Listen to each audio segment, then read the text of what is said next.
What is the mindset of a protector? One thing alone can make the difference between failure and success: your mindset.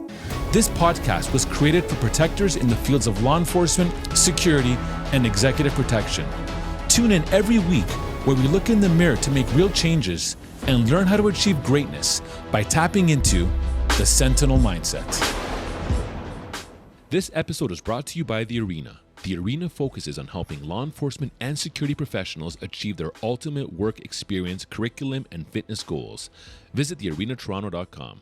Well, good morning, everybody. Welcome to this amazing session. I have a very special guest today. I'm only referring to the one and only Luciano Cedrone. I'll start off with saying, ciao, come stai? Bene. So Luciano is the Director of Security and Fire Life Safety for Triovest. That sounds even Italian, Triovest. Is it? Triovest, it probably is. They took off the vowel at the end. Yeah, exactly.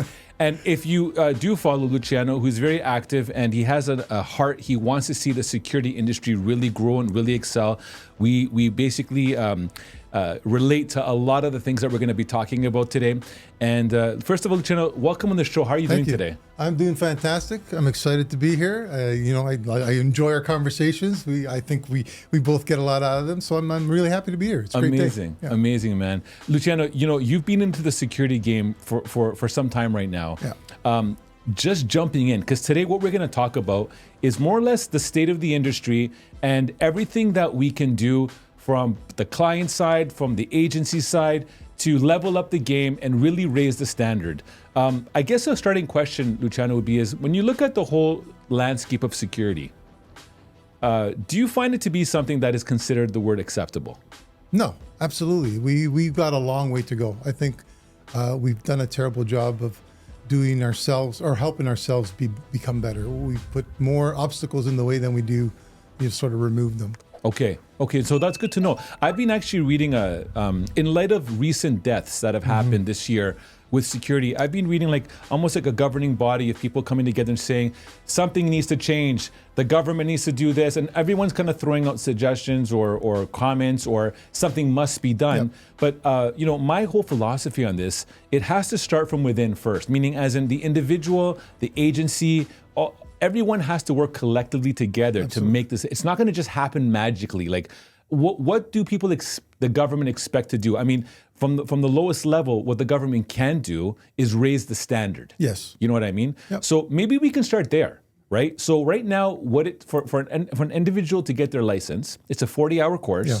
And literally, that's it. It's that you get your license. And it's very, very easy to get it. In fact, I've been very surprised as some people that I know that have their security license have a criminal background. Yeah. And before there was an element where, well, if you've ever been charged or this, that you don't get that. So it's very easy to acquire a license. What we do in Ontario with the 40 hours, if you look at other provinces like Montreal, for example, I believe they do a 2-week session there. So what's your thoughts on that? Because I also know that you've done some, you've worked with higher level ups in government as well, just to see the narrative of change. What would you say about that? It's a very complicated. It's much more complicated than people might think, including myself. Like going into that, to your point, I reach out to people all the time. I've met with some government officials to talk about changing the legislation, and the good news is that they're working on it. Bad news is they've been working on it since 2004. So, right. Let's get on the horse here and start moving forward. But the problem, I think, one of the main challenges is there's no oversight agency or committee that actually speaks for the guards, right? You've got the contractors and they want what they want. The guards have unions. I don't know where they are. Quite frankly, I've never seen the union say anything about, especially now you said 3 of them died. Where are they? Yes, absolutely. Where's the voice for the industry? Don't see it. And the government, they tried to do something. The legislation's a good start. It's still got a long way to go in terms of training requirements. But then when you get into that, when I talk to government, I talk about it's not just about the training. Right. That to me is the easiest part. Identify the training they need, make sure it's qualified and it's delivered by competent people, right? And you build your guard. But how do we protect that guard? Right. That to me is the biggest challenge right now is people coming into this industry. If we want to professionalize it, it's not just about becoming a better guard. You got to make it a better industry. That's right. Right. The standard has to be there. Has to be stepped up, and that's where you start complicating the issue. Because as soon as I talk about that to government people, they'll tell you, Well, if we want to protect the guards a little more, we've got to go to the Ministry of Labor. Right. If you want to train them a little higher, we've got to go to the workplace compensation or WSIB. Right. If you want to do certain things, you've got to go to different departments. So there's no one department within the government that can say, this is the direction we're going, and we're going to take it that way without dealing with all these other stakeholders. Absolutely. Right? That takes time, energy, money, and by the time they figure that out, the next government's back in power, and we start from square one. So you said so much there that I think it'd probably take me a day to we can talk about this for a very long time because there's so much, but you said a couple of things. Let me start off with one thing. You mentioned about, in light of the recent deaths that did happen this year, where is the union? Okay. Yeah. Now I'll tell you this. We're dealing right now with some entities. Typically, a lot of the work that we do in our organization, we don't like going anywhere where there's unions. And one of the biggest reasons why is because our model is more performance-based. And look, unions do have a place. But at the end of the day, if they do have a place and if they're for their employee, my thing is why are unionized environments not pushing more for their people to again, provide supports, provide training? Look, I come from the city of Toronto. I was part of Local 79, okay? I can tell you right now that it's a very different run union, and the same tied with 416. Wages. Why are no one fighting for the wages for the people, right? Exactly. This is what a union's for. This is what I'm paying my union dues. So yes, I agree. There has to be a lot of starts in certain places. When it comes to the problem, Luciano, a lot of security in this industry don't get compensated properly, Right. Yeah. Which means that anyone can jump into this role, right? And that's what's happening right now. There's a lot of people out there, and I'm not saying as a whole, but there's a lot of pockets of people that are working that are getting paid close to minimum wage. So one of the things I want to bring up is, what can a security agency do to help, really find the right person, but also what can they do for that person to give that person tools to win on the job? That's a good question. Yeah. And a complicated one. And I think the element you're missing in that question is that the client has a lot to say in that equation, because I've worked on the contractor side now a couple of years. I don't pretend to be an experienced veteran of it, but it did open my eyes to some of the challenges on the contractor side of the business, and they're significant, right? These people, you're aiming for a few months if you're lucky to retain them, so you're expected to shell out all this money to train somebody who the next day literally goes across the street and goes to Tim Hortons or something, right, to make the same type of money, or goes off to school, that kind of stuff. So I think the client, it's a combination between the clients need to understand that what they want, they got to pay for that, and they got to define what that is, because that's the other challenge is, I want security. Well, what does that mean? Right. Like, to me, a guy standing in a suit, observe and report, which is the worst friggin' two words. I can't stand it. Yes. Is the worst kind of definition of security. Right. To me, security, what is it? Are you patrolling? Are you doing first aid? Are you intervention capable? Are you, doing something other than just standing there? Yes. In a nice suit that says security. Right. Exactly. So, and I think most clients today, that's what they still strive for. And I don't necessarily put that all on the client. Right. They they have responsibility to understand what they want, to create the vision of the security that they want. Yes. Then it's up to the contractors to be able to fulfill that mandate. Okay. Right. And that's where I think the industry sort of shoots itself in the foot, because all too often the contractors just nod their head and say, yeah, we're going to do it. So let's go back to the origin story of where the problem potentially starts. So in order for the client to be able to hire a security agency, they got to go through what most people do is the RFP process, right? So really at the get-go, it's what the client is basically stating. They're saying, this is what I'm looking for, right? Yeah. At the same time, in an RFP process, which I've brought up in the past, and we've talked about it a little bit, there's price. Price is tied to this, right? So really, the big question to be right at the beginning from the inception is, what does the RFP state, and who is writing the RFP, Absolutely. right? Yep. So my question is this, in your experience, are the RFPs that you've seen out in the past or you've heard of, are they typically written by security professionals, or are they written by someone that's literally just an RFP writer? Yeah, it's a great question and a constant challenge in the industry. I think when I first started, security was basically, it was poorly handled, right? Yeah. Like, it was basically, let's go out to tender. The security manager at the site would write something up, very generic, and they'd go to tender, and that had some issues in itself in terms of how that was managed. We started to move towards professionalizing the approach.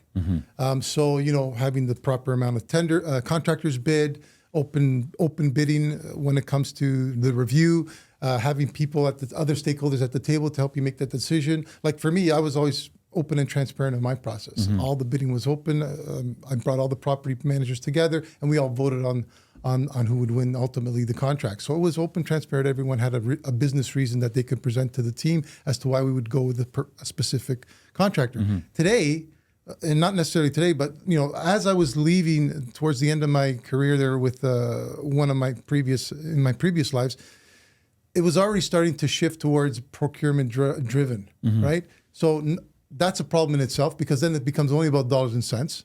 Most of those departments don't care about quality, right? So it becomes a dollar and cent argument, which is a big problem, right? And then to compound that problem, they took the decision making or the creation of the RFP process in its entirety away from the security team. So now you don't even have input or visibility as to what procurement is asking for. Yes. And a lot of times, it happened to me a couple of times where the contract's been awarded, certain key elements are missing.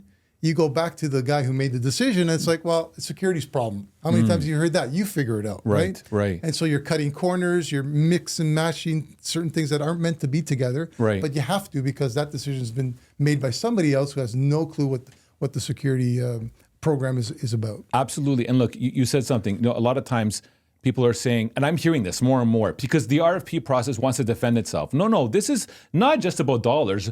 Look, the reality is this: we put a lot of pulse of questions that we ask current clients in the industry, and if you ask them what would be the top 3 complaints that they have, they would say lack of training, unqualified guards, and they would basically say like the service delivery is not met. Yeah. And it's and if you want to dissect each one of those sections, they keep on going more and more and more. So we just had a call yesterday with a large entity, described those 3 things in great detail. Things like the guards don't even know how to write reports, for example, right?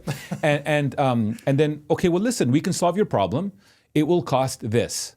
And before we even can finish this, they're like, oh, we can't do that. Yeah. So the reality is this, you have to find the budgets, because then I like to say, where do you put the value of what the work is done? Like if security is supposed to be protecting asset and human life, basically, in a sense, what are you expecting that person to do? What are the qualifications you want them to have?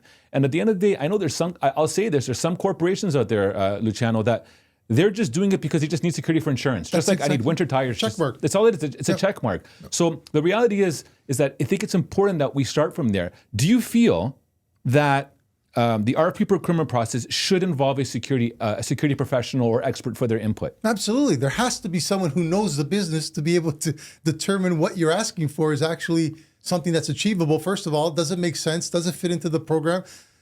You talk about the RFP process.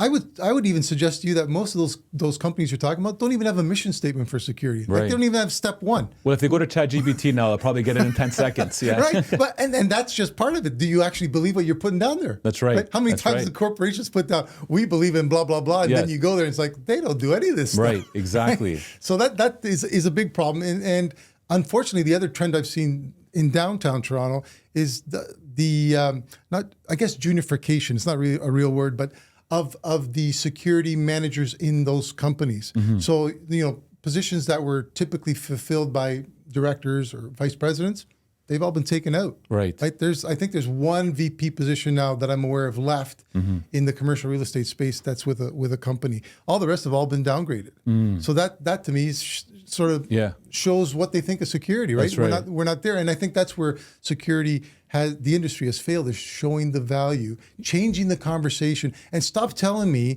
that, that $20 guard is unachievable, because I use the Starbucks argument, right? Yes. No one, who the hell would have thought that I would pay $7, $8 nowadays for a coffee? That's right. When I can go to Tim's and buy it for $2. That's right. And yet they've built a massive monstrosity out of $6, $7, $8 coffees. That's right. Right? Why? Because there's experience, there's quality, there's training, there's customer service, all those things that you talked about for delivering a coffee. You can't tell me we can't do that for security? Absolutely. Right? Like, come on, guys. No, 100%. I share every one of those sentiments. So if it's recognized, and I agree with you, I believe a security expert or professional or someone that knows the industry very well should have heavy involvement building an RFP process with the individual. So let's just say we get past that stage and we've done that.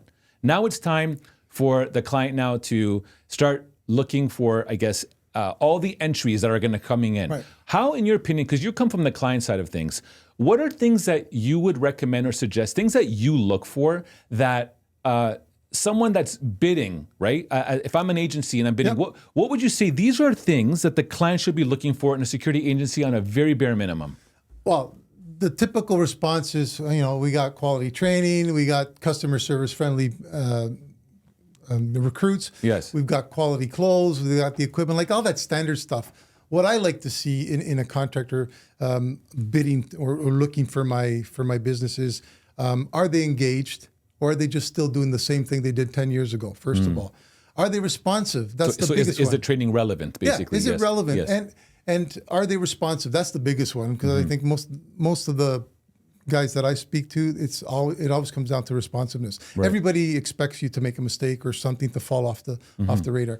How quickly are you to fix it, or are you willing to fix it? That's the key. Right. But to me, one of the other ones that I look for, that I often don't hear mentioned at all from many of my peers, to be honest, and I don't see it at all with the contractors, is what is their vision down the road, right? Like, where do you want to take the security program? If I give you the keys to my kingdom, Yes. what's it going to look like in 5 years? Instead of looking to me as for direction, and I have some say in that, but you're the security expert, Right. that I'm bringing to the table, Right. right? So where do you see the industry going in 5 years? Are we still going to have guards just walking around with a radio and that's it? Yes. Or do you see body cams? Do you see dogs? Do you see cameras connected to their phones? Like, that's what I want to hear, and I don't hear that in the industry. I really don't. I think it's all segmented. Yes. You're a guard guy, and that's all you talk about. You're a camera guy, that's all you talk about. You're an investigator, that's all you talk about. And that's the conversation at the higher end, where I think the industry can really sort of evolve into a true profession, is missing. Right. How do we stitch this all together into a truly wholesome security program? No, that's good, man. And you mentioned some very strong points: training, responsiveness.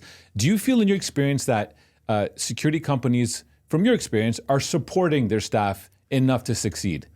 I think there are some really good contractors out there trying to do the right thing. Okay. Given the restraints of the industry and the business, I tried a particular giving some advice to a provider, and they were in, like, they weren't. I got to say, they were genuinely trying to make it work. Right. But given the market, it is tough, right? You got to find that unique client that's willing to give you the chance. Yes. And they're going to pay that extra money. They're going to take the lumps from management, because that's going to come. Right. And why am I paying for these guys? What am I paying? But you got to be able. They're basically laying their bet on you. Yes. To be able to deliver the product that they've not seen yet in the industry. That's right. and paying next to nothing for it. Yeah. You know the funny thing is, Luciano, like, I know people like yourself as a client facing as well. You want to see that shift. Yeah. But the thing is, there's also the finance department that's above everything, right? And really, that's where a lot of obstacles come into place as well, which I know, speaking to many security higher level of professionals like yourself, the challenge is always trying to convince the budgets on the top where things need to go, right? Because they're the ones that make the decision. And Luciano, it's not until something really bad happens, Exactly, where suddenly it's like, oh, we got to make a change here, right? Yeah. So I think those are key elements here for agencies that are looking to apply for RFPs, is make sure that you're coming correct. Make sure that you have the proper training in place, the relevant training. Look, training, in my opinion, is probably the number one biggest thing that's lacking in the industry right now. Yeah. And the type of training. I know some agencies that are training just Brazilian Jiu-Jitsu or knife attacks for their environment. I'm like, okay, like, I get that, and Yes. that's a little compliment, but you're missing a big foundation piece as well. Oh, but we don't have the money for this. We went in too low. But, well, look, at the end of the day, well, now the system failed from the get-go, and it's creating this domino effect right now. That's a great point. And often, I've been involved in one case years ago where the contractor came in at a certain price, and within 3 months they had to walk away. Wow. And we were struggling to find a replacement, which leads me to exactly what you mentioned. Like, they got to be transparent. They got to be honest, and just tell it like it is. Let me make the decision. If you're willing to take a cut now, you're done. Like, you're coming in the door. The way things, the expectations that are being placed on contractors, the training that needs to come in, if you're not properly pricing that out, you're just setting yourself up for failure. And then the client gets ticked off. It just sets a bad image for the whole industry. Yes. And then now we got to struggle to overcome that again. Look, I'll tell you this from experience, because for those that, obviously the focus on the show is always about elevating either industry or executive protection, policing, the whole nine. But for myself, we're also a provider. And I can tell you, we don't just talk the talk, we walk the walk. For us, training is a big part of what we do. Now, we are an expensive company. Yeah. And for us, the reason why we're expensive is to pay our people well, but also to have the pad to train them, and not just train them, but train them regularly. And we've seen the results of someone that has training. And you know what the most amazing thing is to see people come in one way and leave another. It's like they feel confident, right? So to me, that's a big part of that. When we look at the security industry, for those listening, and those that are going to listen today may not understand why there's so much passion coming from this room between the Greek and an Italian, right? But really, if we were to look at the perception of the security industry, I'd like to pick your brain on this, Luciano, because kind of when I talk to people, it's almost like they're either ashamed to say that they're in the world of security, like, I do security, or, the perception of the public is like, what are you guys, just a bunch of Paul Blart's wannabe cops, or there's a very negative cast perception of security. And what doesn't help it, what fuels it, is when you just walk around and you see people that are in the position that are just checked out. Yeah. That's my perception of that. What's your perception of the industry? It's 100% aligned with that. I'll tell you a funny story. When I moved from policing, my first job in the private sector was actually with Walmart. I was their corporate security manager. And my wife would tell people that I was a Walmart greeter, right? Which, it's funny, but it just says everything about what the perception was for, he's moving to security? Are you crazy? Right. Like it was a dumb move and all that kind of stuff. So to your point, it's a terrible image. It's perpetuated by the media. And people don't understand it. Even people who hire them don't understand it. How many times I go to, somebody in the office and they're like, why is security doing that? They have no idea what security does. And when I show them an incident that they may have experienced, and unfortunately more recently, they're becoming more common.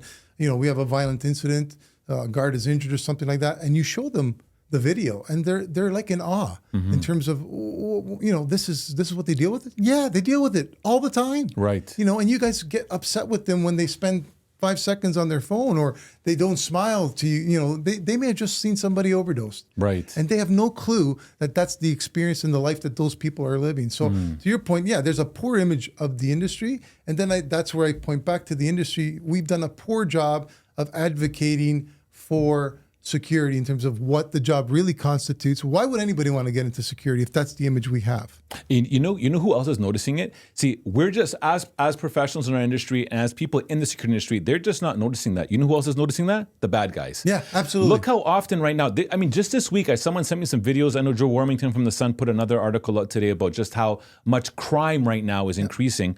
The reality is this past week, more break-ins at Yorkdale Mall. Yes. The exact same thing. And people trying to kick doors down. The reality is the criminal is saying security is a joke. Yep. They're not going to act. Look at the state of it. And they're feeling empowered. I was talking this to an individual yesterday regarding this.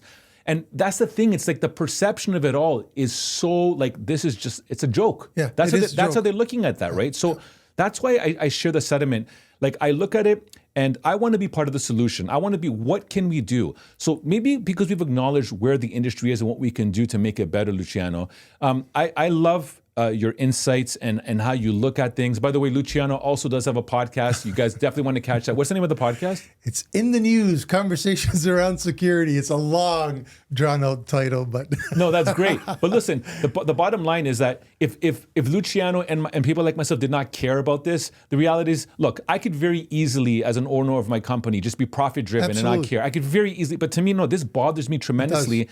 And what we're trying to do here, for those listening, we're trying to unite the industry so we can collectively work together in affiliation with the government, the Solicitor General's office, to create a better product for everybody that lives in Canada, and hopefully that can become contagious around the world. Yep. So what would be some starting points that you think like we can share right now, Luciano, where if we want to change the industry, the people entering the industry, they're looking at us for guidance. They're looking at us for training. They're looking at us for experience. Where do you think would be a good starting point for us? Like, if we were to, give out this advice, meaning as in where should it really start outside of the RFP process from the agency's perspective? I'm not sure If another area that you think. Like you mean somebody coming into the industry where they should? No. Meaning as in what can the security industry do as a whole collective body to say, guys, let's do this. I know there's a lot of like they're trying to put boards together and groups. Yeah. What do you think would be some good moves? I think first of all, we need to figure out who needs to lead the charge because there's nobody there right now, and I don't know honestly who should lead that charge. Some people, we can argue the clients because they set the standards of what they expect. Some say the contractors because they're the ones who actually deal with the guards. Right. Others say maybe it's a guard association of some sort that represents the guards. So I don't know what that looks like. You almost have to be like in a non-partisan kind of like you have mode. to be. Yeah. You have to be. I'll tell you, we had one meeting a few years ago. It's quite a few years ago, but I was on the BOMA Security Council, and we had the biggest 5 contractors come in to talk about it. We wanted to create the guard standards for the financial district. That was our objective. And we figured if the 5, like it was me, Cadillac, Brookfield, like all the big players were in the room, and it's like, if we can all agree that this is the minimum guard standard for the financial district, then at least we can start, establishing a benchmark. Yes. You bring the 5 main players at the time into the room, and none of them would say anything. Like they didn't want to share nothing. It was all about competition. I was like, this is about safety and security. Take the friggin' pricing off the table. We're not talking about that. We're talking about what do we do to make the business better. Silence. So I don't know who's going to lead it, but I do know we need to advocate much better. I think we're sort of the poor cousin in a lot of conversations, both with our businesses. Like, when it comes to, you mentioned earlier, when we're dealing with our business partners in the company, security is always an afterthought, right? Oh, we got some money left over, throw it over to security. That needs to change. So how do we do that? We have to professionalize the business. We have to professionalize our approach. And that starts from the guards, not just from the management level up, because that's what we're doing right now. Right? To be a manager, you got to have some sort of credentials and experience typically to get in there. But as a guard, you take anybody with basically a pulse, right? That's sadly the comment. That's true. Right? That's true. So let's start with professionalizing the industry, advocating for the industry. And I got one more point that I think really needs to change, and that is the way we perceive public safety in this country. Okay. Right? There's a gap between where the police are, and we know that's going to get bigger. They're not getting any better. Yes. Or maybe they're not getting more. Let's put it that way. They're not, because they're good, they're just not, they don't have the capacity.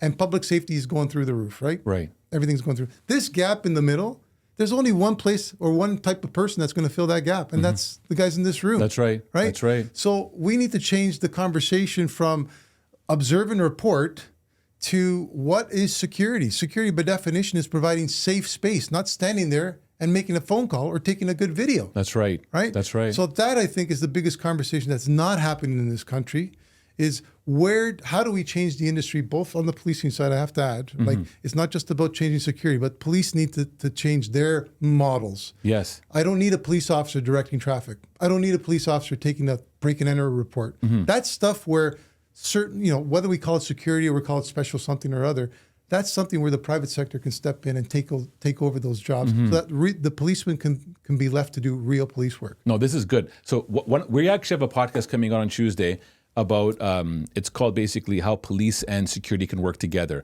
Look, the reality is, and our people have experienced this firsthand, and we basically fall under the stigma because we're part of the security industry.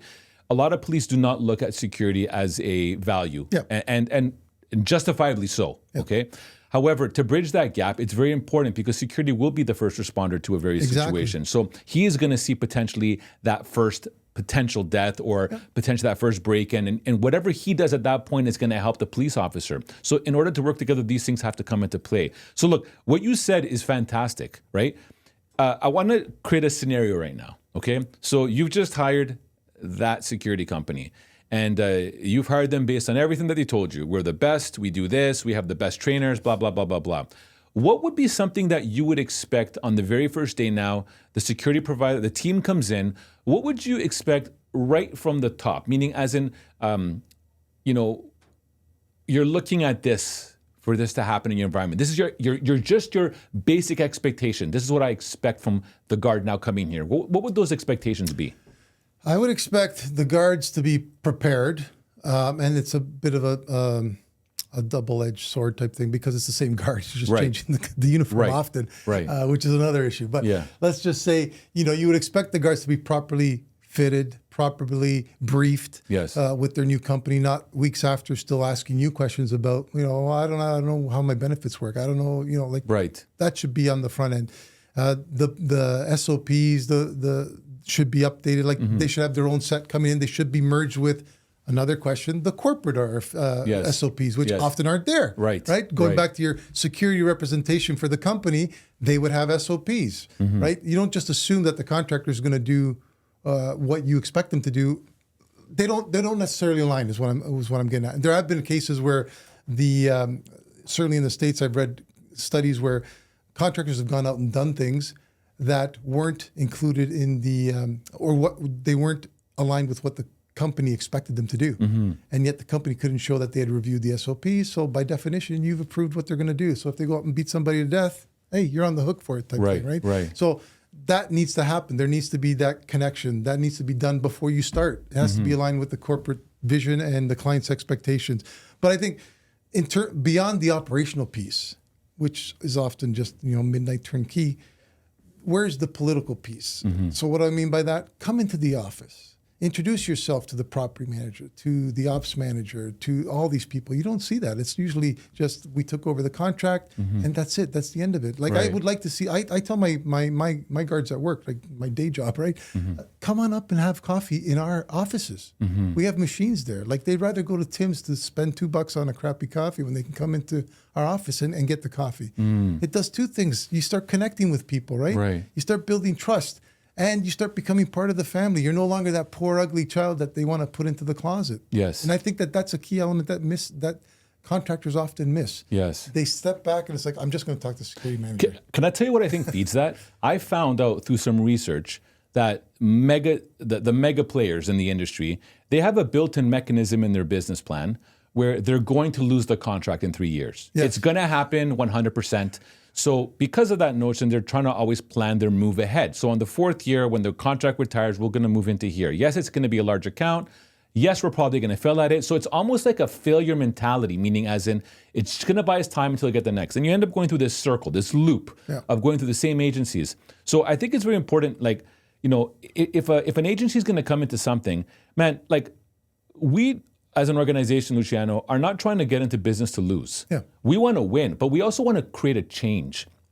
And the stuff that we like to do is very purpose-driven because we truly, truly want to see the industry move forward. We've lost tons of opportunities because of cost, tons of it. But the reality is I will never put myself in a situation, I could care less how sweet and beautiful the margins are or what the dollar value is. I will never compromise and go into an agreement with a client if I know I'm going to put the entire portfolio at a disadvantage and also the reputation. Absolutely. So I think agencies need to have more pride in what they're trying to do here. Again, we're not like selling straws or coffee cups, and there's nothing wrong with selling straws, but we're basically providing a service that's supposed to create safety. Yes. And Luciano, have you been, because you're in the downtown core, do you hear of situations where do you hear crime is increasing in your areas? Everywhere you look, it's increasing. It doesn't take much to just walk out on the street, literally, and you'll see, the zombie people that you see in California and Vancouver. Homelessness is huge. Right. We're getting tons of homeless issues. Addiction is through the roof, and nobody's there to help. Like there's no solutions. That's like, I don't want to get into politics, but like no one's offering solutions. It's just let's accept the status quo. Right. And then as you mentioned earlier, nobody cares, so they do it anyway. And that's sort of what's happening. Like no one's going to do anything to a homeless person, so they're going to lie there. Yeah, they're absolutely. going to come into your space. They're going to stay there because they know you're not going to touch them. So it just perpetuate that problem. No, for sure. So look, I'll say this, and you can maybe agree to this as someone that serves on the side of a client. So we've talked to a lot of prospect clients, a lot of them. And look, we love having conversations. We look at it as in a way to educate or have a good conversation that we can relate to. I can see the tolerance level for clients now with their current providers is getting very thin. Yeah. Like it's very thin because it just seems to be progressively getting worse and there's no change happening. Yeah. So I think that should in itself, for those listening, just have an understanding that, if you're an agency, you need to truly level up because you're kind of almost at the brinks of potentially losing your client because they just don't want to deal with that anymore. And the thing is, the client has people in its organization they want to make sure is protected and safe. We always hear that. Our people are scared to kind of go out, but the security doesn't do anything. Right. And again, it's a systematic problem that needs to be addressed from a very high level. And I think if the agency and the clients, really, if the agency delivers to what it says it's going to do, and the client gets what they have there, I think that's going to be a big win. Yeah, absolutely. It just doesn't happen often enough. Right. That's the thing. And to your point about the when they come in. I lost my train of thought. No, I'm not. I gotta find it again. Listen, look, when you get to it, I'm gonna ask you this because you've actually had conversations with the Solicitor Generals. Yes. If I'm the Solicitor General here right now, and this is a brand new conversation, I'm saying, Luciano, what do we need to do? We're the government. We obviously can go through the process. We understand there's the problem. We hear it. What would you suggest, Luciano, that we start doing to help with this problem? I think they're on the right track. I've had a couple conversations with them, and I think their mindset is, they want to bring people together. They understand that they got to bring the separate entities together, the contractors, the guards, the clients, that they need those opinions at the table. I think the challenge for them is finding who those people are. Who's the voice for those people? Because there's a lot of people online saying that they're the voice of, whoever. Yes. And then you do a little digging. It's like, well, no, they're actually just, Joe's Garage or whatever, right? Yeah. So that's part of the challenge. The other thing is the industry itself, go back to what we said earlier in terms of there's no unifying voice. The contractors don't align on what needs to be done. You guys got your own issues. Yeah. The client side isn't aligned in what they expect, and that sort of, we've all got different buildings, different needs, so there's some explanation there. And the guards have no representation. Right. You go back to the union, whether you like the union or not, but it doesn't need to be a union. It could be an association, but somebody needs to speak for them. Absolutely. It isn't going to be Joe who works 12 to 12 on a Thursday. It's got to be someone with vision, that type of business savvy. And I can imagine that if I am a member of the Solicitor General's office and I'm trying to find out, how do I do this? Yeah. Oh my God, I can only imagine. Exactly. You know what I mean? And look, here's the thing. The reality is this. I know what we do as an organization, but that's where nonpartisan comes into place. Yeah. Someone else has to identify, here's where certain key trainers or certain key agencies or certain key clients are doing, and they need to make their own. They should almost do an interview. Yeah. Like, you know what I mean? Saying they should, like, if we were starting this out, they should send out like a survey, a survey to all agencies and all clients that are affiliated and say, hey, listen, we want to hear from you. What are key things that you do as an organization? Do you guys do this? Like, imagine if you asked an agency, do you train your staff every year on these specific areas? And if so, please provide the person who does this. That one question alone should tell the Solicitor General's office, wait a second, everyone's saying that they're getting, is this from YouTube? Is this where are they getting that training, right? But if you put qualifying questions, I think those questions can help someone come to a conclusion. Okay, this is what I need to do. And you know what's amazing, Luciano? You don't have to do what you're doing. You're the client. I know you're frustrated because, from your perspective, seeing it all, but literally to me, I think it's amazing that you're saying this because I think it's important that people understand, especially hearing this, that this is how the perception is. Yeah. Well, to me, I've always been, I never did the guard job, but I did police, and I know what a night shift is like. I know what it's like to respond to serious issues and things like that. And I've always had an issue with people demanding things from guards, expecting things from guards, without giving them, as you said earlier, the proper tools and training to succeed. That's right. Right? Like, that's pretty rich coming from people. When you say, the same guy who says he's not prepared to give you an extra $2 on your wages is now going to criticize the fact that you haven't been trained to, an SAS level type of thing. Like, come on, man. Right. There's got to be a convergence somewhere that makes sense. Okay. I equate it to the construction industry for me. For me to visualize what's going on with security, in the 70s, 80s, you probably were working at 10, just like most Greeks and Italian kids at that time. But, you were brought to the construction site, go to Home Depot, buy a hammer, you were a carpenter, right? Buy some black tape, you're an electrician. That's the way it was back then. That's right. Try and do that today. right? Plumbers, electricians, they're going to college. You got to have the diploma. You got to go through all these steps before you become one. That's right. And that's sort of where security is today. It's the Wild West, Yes. right? You come in, you come off a boat, you take a trip, you make a test, and you pass, and there you are. You're a security guard. That's right. You have no idea what you're doing. You have no experience. You have no mentoring. You have nothing, right? So we need to figure out how do we professionalize the industry, just like those other, previous layman's, for lack of a better word, layman's industries. They're all professionals now.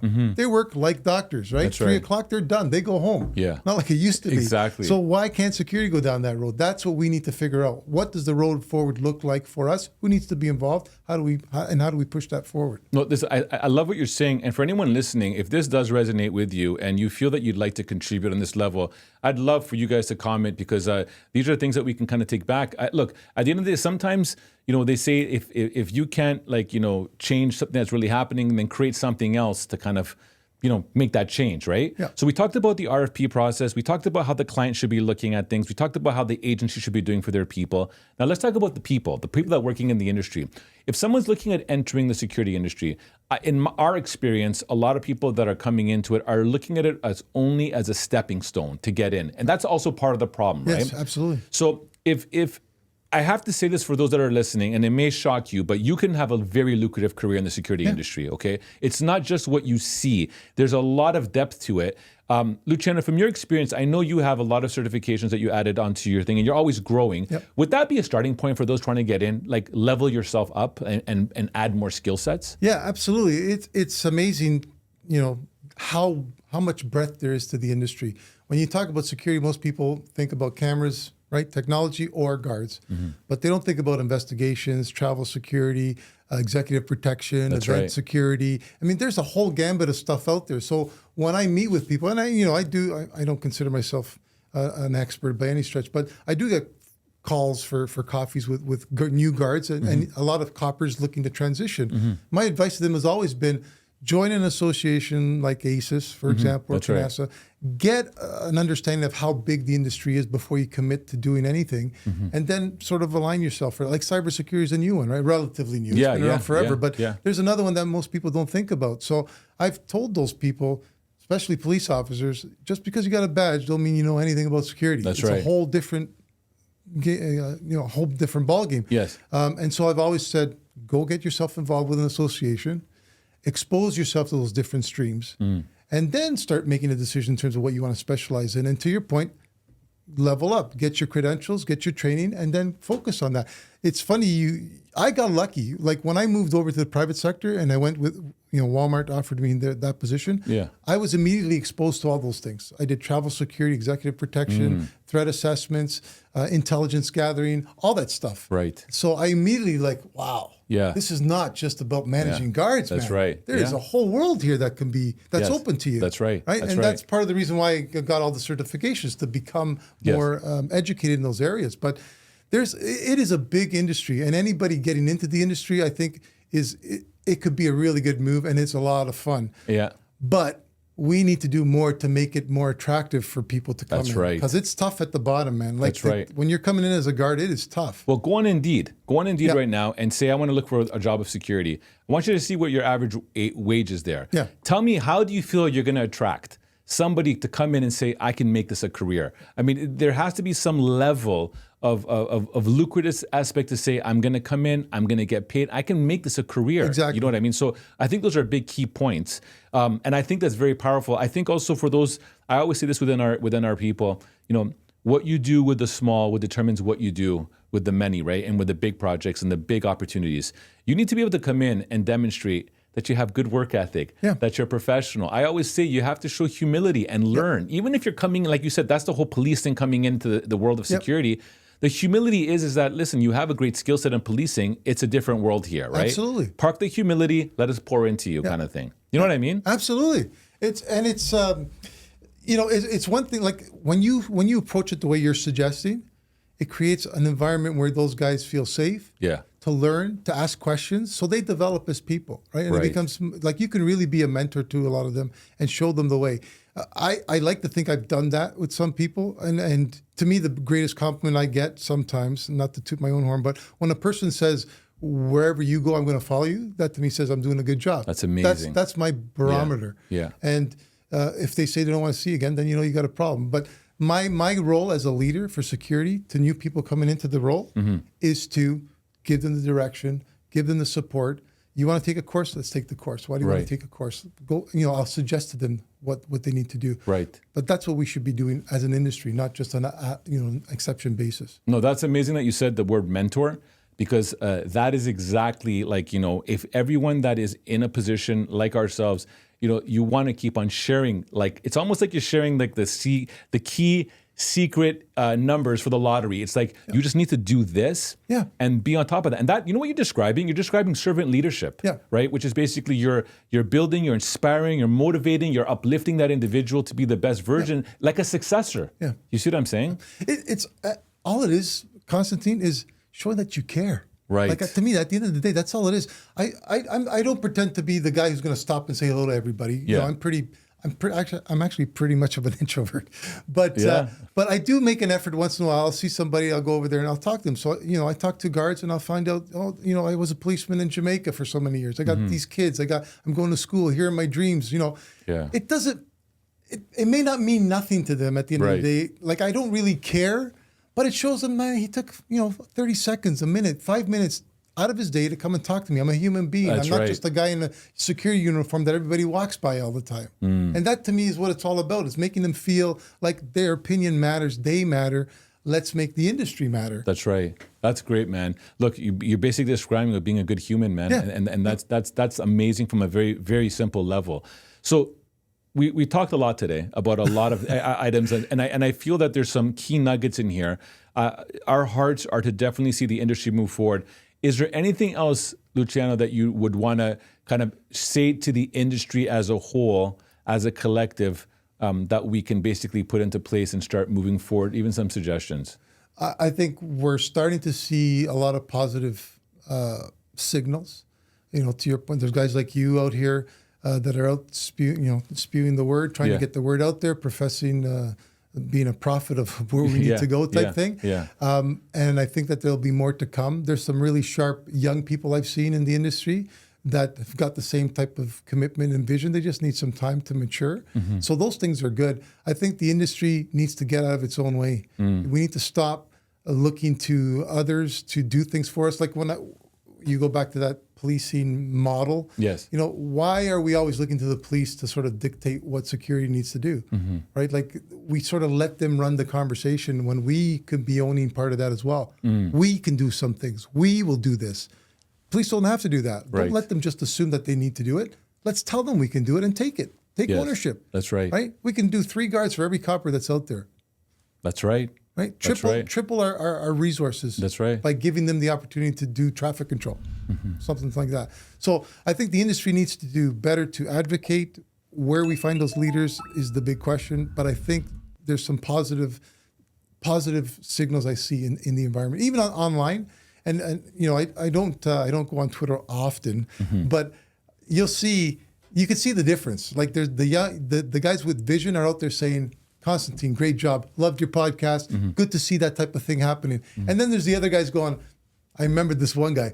Oh, it's always been like that. This is not news. There's no revelation here. So, okay, and what have you done to fix it? Right. What have you done to change it? Well, they're complaining about it. So you're the problem. That's their input. Exactly. Right? That's the problem with the industry. We got to get rid of those guys and replace them with people with some vision and passion. I love that, man, and I feel that passion. Look to me, Luciano. I really want to thank you for coming today and sharing this. I think there's a lot of stuff here. And look, the call to the industry is: look, the industry needs to change. It needs to move forward. And if you just dig deep, instead of, as Luciano said, bring up the issue and the complaint, you need to also be part of the solution. And that also means bringing the solution up. Yep. It's honestly, I tell this to my people all the time. I don't want to hear the complaints. I want to hear the complaints with the solution, right? Or else we'll be just talking about the complaints and we'll have a 8-hour session of just talk, right? And nothing changes, as you said. So Again, Luciano, thank you for coming on the show. I really commend you for your stance on what you're saying. And the fact, again, the matter is, I think it's important that people understand that everything is not perfect. And I really commend you for the narrative and for what you're doing. And I thank you for what you're doing. And I think this is where the start is that the start is for people like yourself that has this desire to move. And I know you're actively trying to kind of really unite the industry. And I want to thank you for that, man. I thank you. I appreciate the kind words, Constantine. But like I said, it's guys like you and me that are going to change this industry. Otherwise, it'll be more of the same. Right? Yeah, 100%. More of the same. But it takes work, takes commitment, and passion, which we both got. Exactly, man. I mean, well, look, thank you very much for coming on the show, Luciano. Everybody, Luciano Cedrone, thank you so much, man. Stay safe, everyone. Have a fantastic week. Take care. Thank you for joining me in today's podcast. This podcast was created for protectors in the fields of law enforcement, executive protection, security, and anyone looking to level up their mindset. If you are learning from this podcast and you're enjoying it, please subscribe to our YouTube channel at The Sentinel Mindset. That's a zero-cost way to support us. In addition, please subscribe to the podcast both on Spotify and Apple. And on both Spotify and Apple, you can leave us up to a 5-star review. If you have questions for me or comments about the podcast, or guests you would like me to consider on the Sentinel Mindset, please post all comments on YouTube. I do read all the comments. Please also check out our sponsors, thearenatoronto.com. The Arena was created to help all those in the fields of law enforcement, security, and all that achieve their fitness goals. I want to thank our producer, Matthew Doyle, and creative supports, Jaslene Singh, who help me with this podcast every week. We value your feedback and are here to support you. Tune into the Sentinel Mindset every week where we look in the mirror to make real changes and explore what it takes to achieve greatness in your craft. This podcast is brought to you by Executive Protection Lifestyle Canada. Make sure to drop by next week and don't forget to subscribe.